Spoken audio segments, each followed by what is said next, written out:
Restitution des îles éparses, Andrade sollicite le soutien de l'ONU. Le président de la République, Andrade a abordé les négociations sur la restitution des îles éparses par la France dans son intervention à la tribune de la 77e Assemblée générale des Nations unies hier à New York. Le chef de l'État a soulevé que les résolutions de l'ONU de 1979 et de 1980 doivent être appliquées concernant les îles éparses. Pour ce faire, le président Raduel a ainsi sollicité l'appui de l'ONU. L'année dernière, j'ai également eu l'opportunité d'évoquer le souhait de mon pays de voir enfin appliquer les résolutions prises par l'Assemblée générale des Nations unies en 1979 et en 1980 sur la restitution et la gestion des îles éparses ou Nus Malagas dans l'océan Indien à Madagascar. Nous réjouissons de la tenue très prochaine de la deuxième rencontre de la commission mixte franco-malagasy sur le sujet et fort de ces deux résolutions qui confirment la légitimité de notre revendication, nous espérons pouvoir compter sur le soutien des Nations unies pour parvenir enfin à une solution concertée, juste et apaisée. Le président de la République a également abordé la relation socio-économique post-Covid-19 ainsi que la mise en œuvre du plan Émergence Madagascar. Madagascar évolue continuellement malgré les crises en cascade à l'échelle mondiale. Le pays est tellement vaste et de nombreux efforts ont été déployés pour le désenclaver. Toutefois, le chemin reste encore lent et sinueux, mais nous avons la foi et nous continuons d'avancer avec détermination.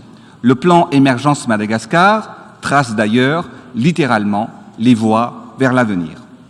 Du nord au sud, d'est en ouest, tout Madagascar est en chantier.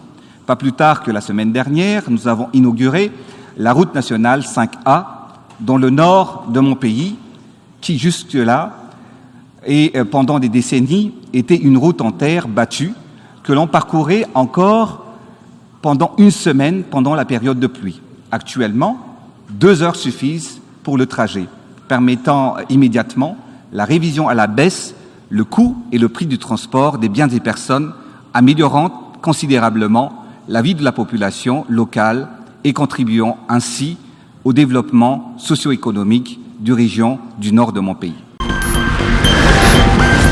Foire internationale de l'agriculture, 4e édition. Rendez-vous à Tanzoubat. Le coup d'envoi de la 4e édition de la Foire internationale de l'agriculture, de l'élevage et de la pêche a été donné ce matin au Forello Expo de Tanzoubat. Nicolas Martin, directeur de l'agence Première Ligne, partage les objectifs de cet événement économique qui vise l'autosuffisance alimentaire. Et on a déjà rempli nos objectifs parce que, comme vous pouvez le voir, derrière, tout le parc des expositions est plein. Et on va dire, s'il y a vraiment deux mots que je veux mettre en avant, c'est que la FIA, c'est avant tout un carrefour où vont se retrouver tous les acteurs du monde agricole, et puis c'est également une vitrine qui va permettre à tout le monde de faire connaissance avec le monde agricole, c'est-à-dire de faire se rencontrer les citadins et le monde rural, et peut-être de créer des vocations, c'est-à-dire de donner envie aux jeunes malagasy d'aller travailler dans le secteur agricole qui est un secteur d'avenir. Et aujourd'hui, si on parle des grands enjeux qui sont l'autosuffisance alimentaire, et c'est forcément en remplissant ces objectifs qu'on tendra vers la diminution de la pauvreté à Madagascar. Donc voilà nos objectifs. Le salon réunit plus de 150 exposants issus de toute la chaîne, à partir des paysans aux bailleurs de fonds, en passant par les industriels et l'administration. Différentes solutions permettant d'augmenter le rendement par la mécanisation agricole, entre autres, sont proposées.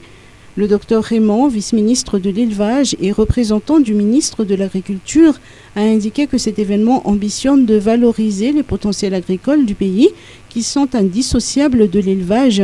Quant au parrain de l'événement, Fidinia Vravouk, ministre de l'eau, de l'assainissement et de l'hygiène, il a mis en relief la place primordiale du secteur eau dans le secteur agricole. La FIA durera jusqu'au 25 septembre.